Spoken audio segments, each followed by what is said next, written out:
I as didn't an see a example. lot of movies this year, but I made my first horror movie this Oh year. yeah. I did a couple film competitions. Maybe I talked about it throughout the year.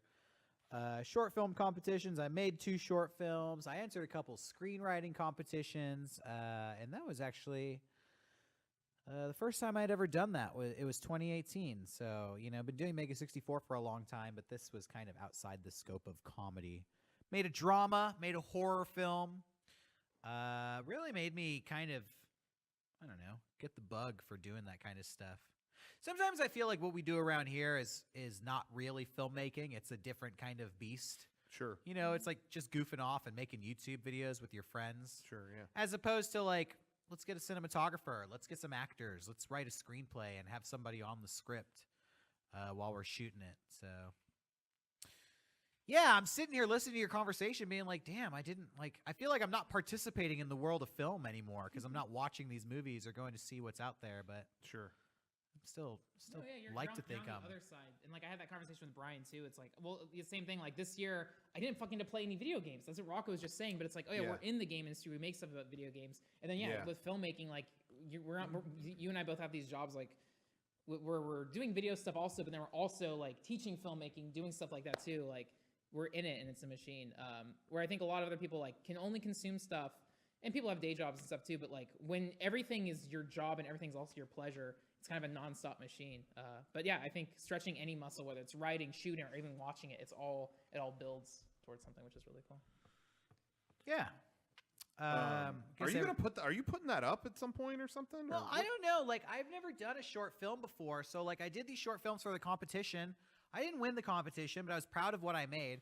But all the other films in the competition, those filmmakers took what they made and started submitting them to film festivals, and they started doing really well in film festivals, which made me think like, should I be submitting my films to film Yeah. festivals? That's just not my style. That's kind of beyond me. Like, I just like to make something and show it where I can or put it out online, and then whatever reception it gets is cool. But then these other filmmakers are making me think like, well, they're getting laurels, they're getting awards, and with all the awards they make, they take their short films that got 10 awards, and then they it opens up all these doors. Right. So I thought about putting it online, but part of me is like, maybe I should submit them to film festivals. And in doing that, I found out that you can't submit to certain film festivals if your video is online because it's considered like already released, and film festivals have certain rules about if a thing has been debuted or not. So the drama I made was about a year ago, and then the horror movie I made came out a few months ago, and I'm still trying to debate. I was even part of like a crowd fund through that competition because I was one of the winners, and they tried to raise money to send the best films off to some film festivals. So I have a couple $100 sitting around in an account to submit that to festivals. Long story short, I probably will put them online eventually, but I'm just trying to figure out what I want to do with them. If I want to submit them to stuff or just kind of walk away. What Nathan Barnett did with his film Neutral is like he made it and then he submitted it to Sundance and a bunch of other things. And this is like what I do with my students' films too. Is like we submit everything, and then after that year is over, that award cycle, then you can just put it online like at the very end. Yeah. So it doesn't hurt to already start shotgunning out to festivals. Yeah, I mean, I'm not going to submit to Sundance. Oh, yeah. The advice I got was submit to where you think you're going to get in. And Because you can also get into like Latin American film festivals. Like if you're like a Latin American director, Puerto Rican, like there's specific niches, and they'll give you money for that and grants for that. Like, which is so funny. Like personally, I kind of hate that. Like I don't want to. I got into an argument with somebody about this, and they're like, "You should use your Actually, a lot of people have said this to me. You should use your ethnicity to forward your film career. One person actually said, because I was talking to this guy and he made a movie and it got released in like the Walmart $5 bin, and I was like, "What's your movie?" He's like, "I'll show you the trailer," and I looked it up. And it looked like a fucking dog shit movie. But he got like a couple $1 million to make it. And I was like, how did you get this funded? And in my mind, I'm thinking, because it sucks. So who paid for this?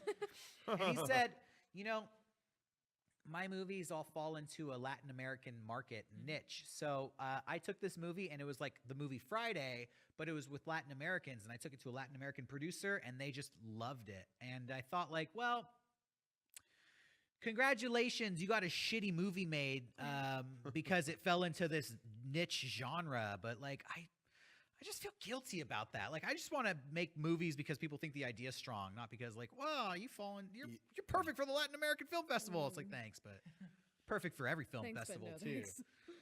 That's my feeling on it. hate on anybody out there who wants to do it for themselves, but that's my take on it. I don't know. No, I think it's a bad take. Sorry. Yeah. That's all there is to it. Fair enough. That's it, and that's all there is to it.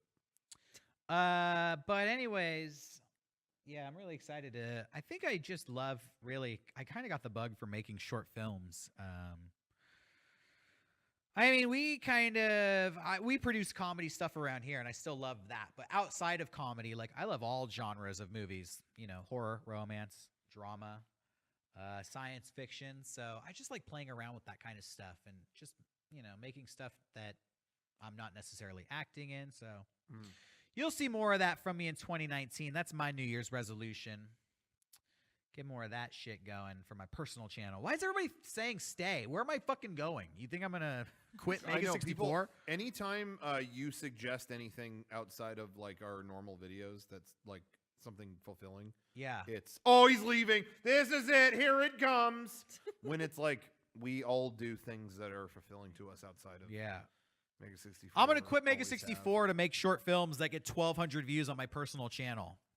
That's my long-term plan. It follows the same narrative that we always get of Derrick secretly sits there and it sits in his disdain for Rocco as he has listened to him speak for over 20 years, waiting for his chance to escape the shackles of this company that he doesn't even want to be at so that he may have his moment in the sun directing videos for Taking Back Sunday. And like this whole story. And then people forget about it. And then when you say, oh, I did this other thing this weekend, they go, this is the beginning of the escape in which he is finally out of the clutches of, that kind of stuff. Yeah, I would never leave my friends behind. I feel like, dude, if I got hired to make a movie, guess who's going to star in it? Rocco. Well, I'm glad you feel that way. I already casted you. What, did you not feel that way about me? Were you planning on the second leaving Spielberg us? would say, come do this thing for me. Hey, Ready Player 2. I'd be like, deuces. Isn't that what happened with Lonely Island? Like Andy Samberg got picked up for SNL, and he's like, "Yo, my two buds, they're coming to write with me." That's from the Good Neighbor guys. Kyle Mooney and Beck got on, but then the next season, Nick Rutherford was hired as a writer. Yeah. They got him in, and then Dave McCary the fourth. Again, all San Diego people. They got Dave McCary in, and then they're the new Lonely Island. Well, I'm just saying, not every story is the same. That's all. I'm not going to go into that, but that's all I'm going to say. Sometimes there's only one. Eminem didn't say you only get 3 shots. That's all I'm going to. You only get one shot. Yeah. Mom spaghetti. Anyway, we'll leave it at that.